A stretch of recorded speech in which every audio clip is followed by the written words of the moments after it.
Sunshine Cathedral is a different kind of church, where the past is past and the future has infinite possibilities. This is the day our God has made. Well, here we are again for Light for the Path, our weekly online Bible study. I'm Darrell Watkins, the senior minister here at Sunshine Cathedral, and with me are a couple of my colleagues from here at the Cathedral, Reverend Ann Atwell and Reverend, Kevin Tisdall. I almost called you Ty. Ty's later. Ty's in a few weeks. But, so this is Ann, this is Kevin, this is Darrell, this is Bible study. We're going to be looking at three passages, one from Isaiah, and one from the Apostle Paul's first letter to the Corinthians, and then one from the Gospel of Mark. So Kevin's going to kick us off with some words from and about Isaiah. Comes from Isaiah chapter 40, verses 25 through 31. To whom then will you compare me? Or who is my equal, says the Holy One? Lift up your eyes on high and see who created these. The one who brings out their host and numbers them. The one who brings out their host and numbers them, calling them all by name, who is great in strength, mighty in power. Why do you say, O Jacob, and speak, O Israel? My way is hidden from the Lord, and my right is disregarded by my God? Have you not known, have you not heard? The Lord is the everlasting God, the creator of the ends of the earth. God does not faint or grow weary. God's understanding is unsearchable. God gives power to the faint and strengthens the powerless. Even youths will faint and be weary, and the young will fall exhausted. But those who wait for the Lord shall renew their strength. They shall mount up with wings like eagles. They shall run and not be weary. They shall walk and not faint. So, as I started looking at this passage, I wound up in the Jewish Study Bible and couldn't seem to get out of it. So let me share a couple of things that I picked up as I read it. This is a resource. Yeah. Sure is. Isaiah may be one of the most cited prophets in the Jewish faith and is often cited in Christian and Western cultures. Just as an example, I was looking and I found that the opening to this chapter, to chapter 40, says, "Comfort, O comfort my people, says your God. Speak tenderly to Jerusalem and declare to her that her warfare is over. For she has received at the hand of the Lord double for her missteps." Now there's a parallel commentary in 2 Corinthians.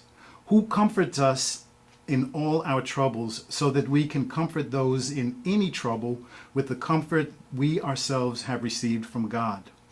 And as we read the New Testament, we will often see a phrase that goes something like this, "as it was written," and many times it refers back to the Jewish Bible. Now Isaiah, the book, had at least two distinct sections, and in all probability three authors covering two entirely different eras. Chapters 1 through 39 covered Jerusalem during the 8th century before the Common Era, and chapters 40 to 66 appeared to be addressed to the Judean exiles in Babylonia and was published sometime after 586 BCE. So clearly there were at least two authors of the book, and most likely three. Chapter 40 begins the writings of an unknown writer, often cited as Deutero-Isaiah, second Isaiah, who probably lived in Babylonia a generation after the Babylonian Empire destroyed the Judean state and exiled most of its people. A part of Deutero-Isaiah's prophecy was that the Persian Empire would be victorious over the Babylonian Empire, and the Persians would allow Isaiah's people to return to their homeland and rebuild their temple. Now that's a recurring story that we see in the Bible a number of times. The battle over the Middle East may never end. One more note about the author we call Deutero-Isaiah. Some scholars suggest that this author, in the vein of other prophets of ancient Israel like Miriam, Deborah, and Huldah, could have been a woman. Something for us to pay attention to. So what is the goal here in Isaiah 40, 25 to 31? In writing to a hurting people, the prophet appears to be reminding them that God has not forgotten them, that God remains as steadfast as ever, and the people who can only see today must remember that God sees so much more, and that perspective allows God to know the outcome of their current condition. Nothing is permanent. Nothing stays the same. You continue to move on. And there was something that was interesting in one of the verses, and it looked like maybe Isaiah was taking a little jab at the Babylonians' astral worship. The author tells the people, "Lift up your eyes on high and see. Who created these?" So if God created the stars that the Babylonians worship, how can a prophecy that Judea would once again rise be anything but correct?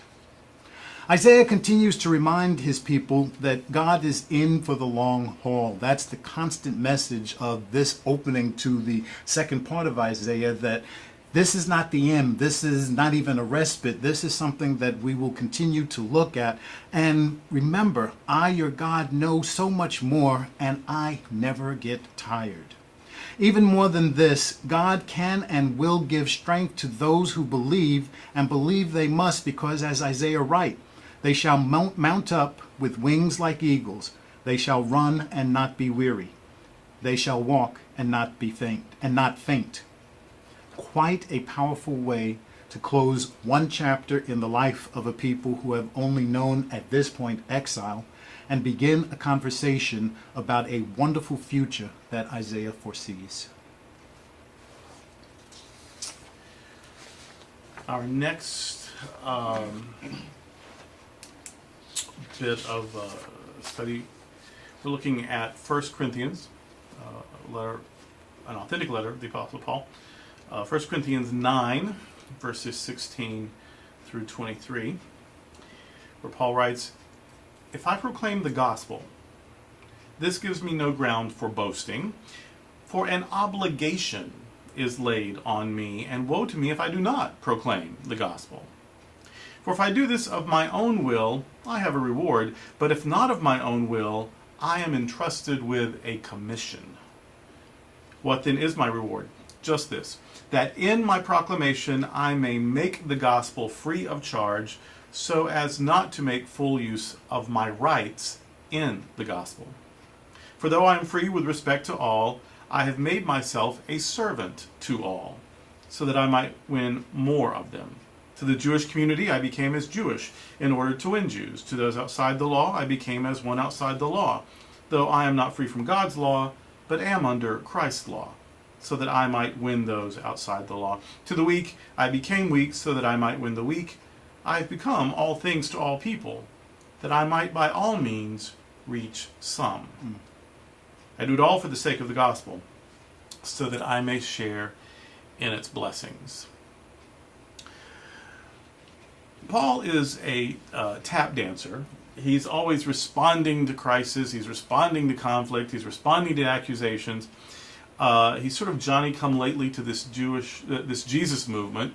So the apostles handpicked by Jesus and disciples who were recruited by those apostles, they don't trust Paul, because Paul says, I had a mystical experience where, Jesus, after he was executed, came to me in this big burst of light and called me to do some stuff.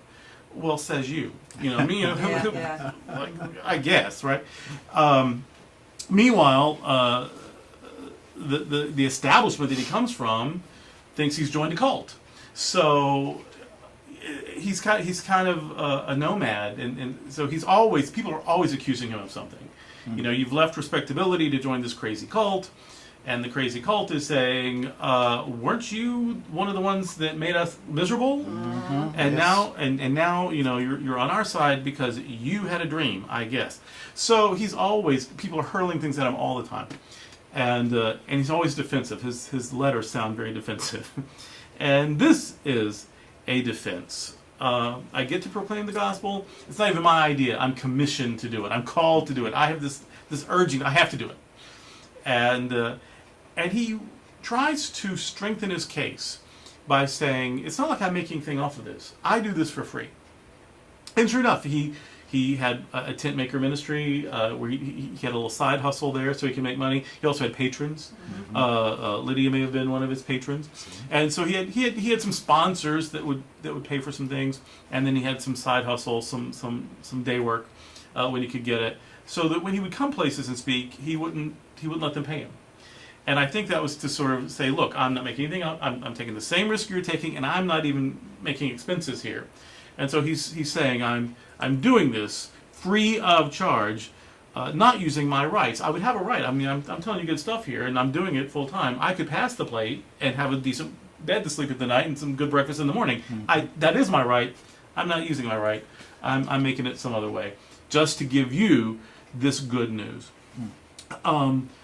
So whatever else he's doing, we see this defensiveness. You know, I am called, I am compelled, I'm sharing in the risk, and I'm not making anything off of this. And then in the midst of all that, we also see then his real passion, though, for the work. It's free, but he's also obligated to share the message of freedom. I'm free, but I choose to live like a servant because I'm obligated to share this message, and it costs to my privilege, and it costs to my safety, and it costs to my comfort. But I can't say no to it. I don't think I could be happy. I don't think I could be at rest if I didn't answer this inner prompting to share what I believe is good news. He's obligated to do it. He demonstrates leadership by helping. He wants to help people feel secure. He wants to help people have hope. He wants to help people face the fears and difficulties and challenges of life and feel that there is this loving presence that will never let them go.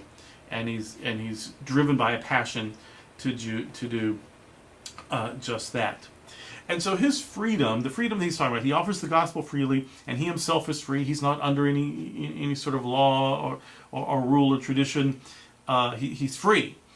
But that isn't a freedom from obligation. It isn't a freedom from responsibility. It isn't a freedom from doing things that ought to be done. It is a freedom. He is free to serve. That's one of these wonderful spiritual paradoxes, almost a koan. I am free, and I use my freedom to be of service. Mm-hmm. I'm free to serve. I'm free to do what I want to do, and what I want to do is be helpful. Mm-hmm. And so it's sort of modeling this servant leadership. It reminds me a little bit of the Volunteers of America. The Volunteers of America are almost all paid staff. Mm-hmm. They're social workers, they're nurses and whatnot, and they're paid to do what they do. But they were started at a time when volunteer didn't just mean not getting paid.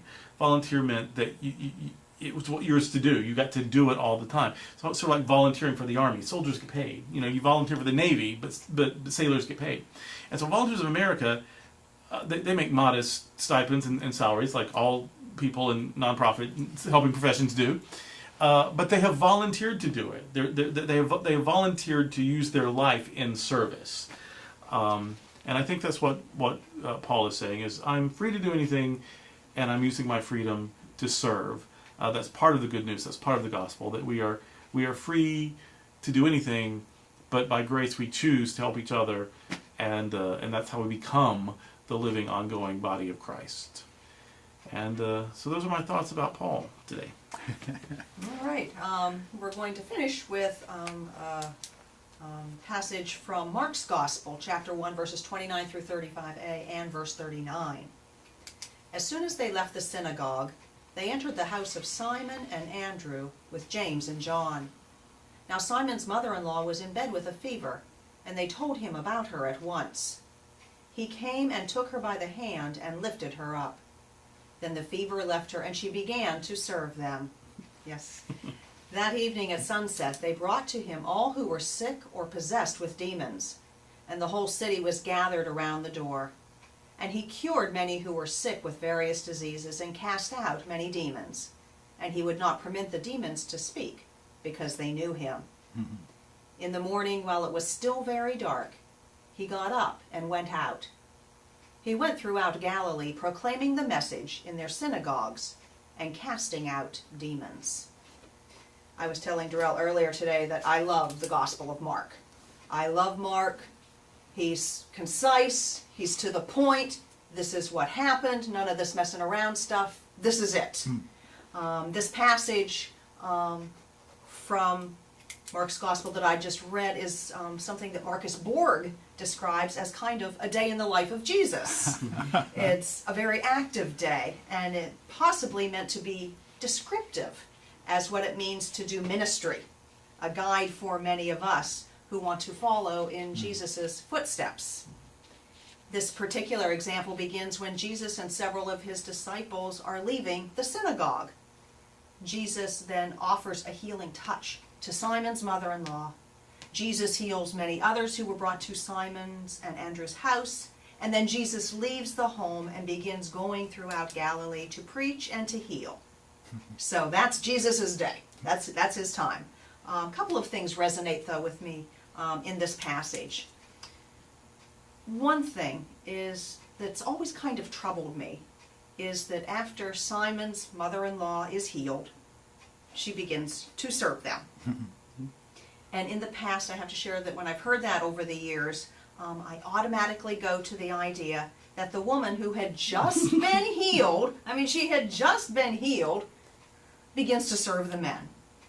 Now, I recognize the time in which this was written, and I also know that passages like this have been used to keep women in roles in which they are believed to be inferior to men, in servant roles. But several of the commentaries that I read for this have suggested that quite possibly this woman, Simon's mother-in-law, was Jesus' first deacon, the first person to recognize the power of Jesus' healing, of Jesus' service to others, and she wanted to be of service as well. The disciples, it seems, didn't pick up so much on this healing miracle and attempt to do the same, to serve and then to heal. But the woman did. And since she used her newfound healing to be there and to be of service to others, it is quite possible that she was the first deacon. So it's something to consider. I really liked that. I appreciated that. I also noticed the importance of this healing being done in a home. Yeah. When the earliest Christian communities began to form, they were almost always house churches, small gatherings of people that would be there for each other, providing some form of safety and security, connection with each other. Jesus offers this healing, not in the synagogue, at least not in this instance, but in the sacred space of a small community, of a home, a place where daily life occurs. I also recognize that Jesus doesn't remain in this small community, but he goes out into this world. He goes out to Galilee to continue offering healing and to proclaim the message of divine love, to preach. It isn't enough to stay in our community. We want to do that. We want to remain in these walls sometimes. But if we are going to follow in Jesus' footsteps, we have to meet people where they are. Yes. Like going to Warsaw Coffee and meeting people where they are, taking brown bag lunches and meeting people where they are. We get to offer that healing that is part of the work of ministry, but we have to meet people where they are. So I like Mark's Gospel. It does get right to the point.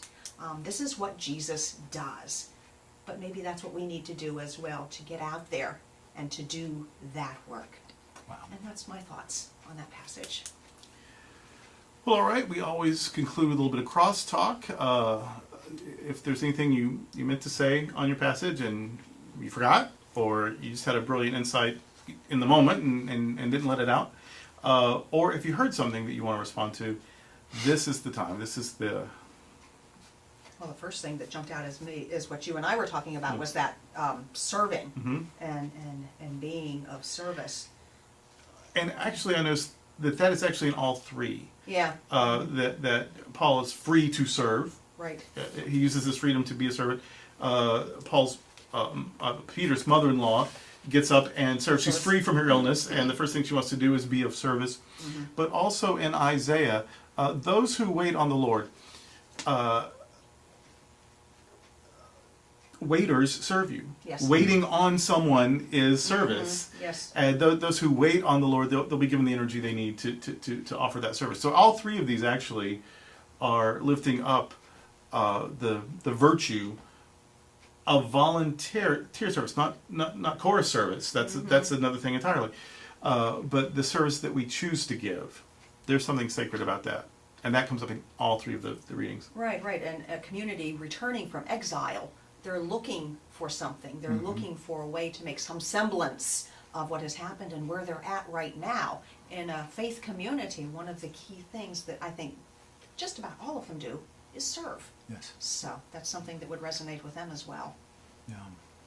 And I always enjoy listening as we open up the conversation and realize that more and more people were involved in the Bible, especially the women. Women are often marginalized, and we cherry pick phrases to make women think as though they don't have a voice in the church. But like I was saying with the Isaiah reading, it's quite possible that part of Isaiah was written by a woman. That we have the first deacon being a woman just makes a lot of sense. So as we learn more about our faith walk, we realize that women are absolutely important and integral to the Bible stories. And in a very patriarchal culture, we because we're reading from our lens, we notice how women are silenced, how they're not named, how they get up from their sick bed and start washing dishes and serving tea, and and it seems terrible. And yet, from another angle, in a very patriarchal society, that they're mentioned at all, Yes. shows people pushing an envelope, I think. Right. Some of them are named, not all of them, some of them are named. Some of them are heroes, some of them are judges. We know that women were part of the prophet schools. So yes, from our standard, wow, you've got some catching up to do. From 3,000 years ago, that we can name dozens of women, and not always by their name, like Mrs. Lot's wife. So not all but that we can identify dozens of women is pretty radical in its own context. If we just leave it at that, it's not nearly enough. But if we think about where that comes out of, that the 42nd Psalm was probably written by a woman, that Judith was, Ruth, a whole book of the Bible named. It's only 4 chapters. It's a little book, but it's a story not only about a woman but about women. I mean, these are. I think there's a progressive message to be found in all of that. I also, let's see, what was I thinking about the waiting? That Peter's mother-in-law, whether or not she was ever called a deacon, is literally, yes, diaconal service is literally what she was doing. That deacons are basically table servers. They were the people meant to free the apostles to do preaching and evangelizing and movement building. But then once you join the movement, what do you do if you have needs? Well, the deacons were the ones that would make sure you had food. They distributed the aid to the widows and the orphans, right. And so they literally were filling the brown bags. They were serving. Yeah, yes. And so for her to get up and start serving food, she was literally, by whatever name, diaconal in her role there. Right, I just so appreciated that, after so many years of seeing that, and you just kind of feel the hair on the back of your neck just stand up every time you read that. But then reading some different commentaries, and it's that hermeneutics of suspicion. It's like, where is it? Where is it? Where do they appear, and in what context? And there it is, possibly as a deacon. I love that. And you were talking about meeting people where they are. It just occurred to me, you're saying the various places that we go out and we meet people where we'll even come to your iPhone or your iPad or your laptop. I mean, that's what we're doing right now. Wherever the internet makes that possible, that wherever you are, you can be part of the conversations. Well, so that's okay. Very good. We got some lessons here on service, and I just think it's interesting and important to sort of break open the scriptures and see what we find. And the fascinating thing is, none of these are new passages to any of us. Right. But what makes them sacred is that every time we read them, we can find something new. Because readers make meaning, and because we're always growing. Whenever we come to the scriptures, we will bring something new of ourselves, which means we're going to find something new in what's there. So scripture is a conversation. It isn't just chiseled on a tablet and we read it and some guy in a dressing room tells us what it means. This is this is a conversation, and conversations are living and fluid and growing. Yes. So it's never over, and that's what makes it sacred. Yeah. Well, that's what we think here at the Sunshine Cathedral anyway, at 1480 Southwest 9th Avenue in Fort Lauderdale. Our website is sunshinecathedral.org. And so we hope you'll join us here if you're ever in the area, but certainly online for things. We put our worship service, and of course, there is our weekly Bible study, Light for the Path. Hope to see you soon.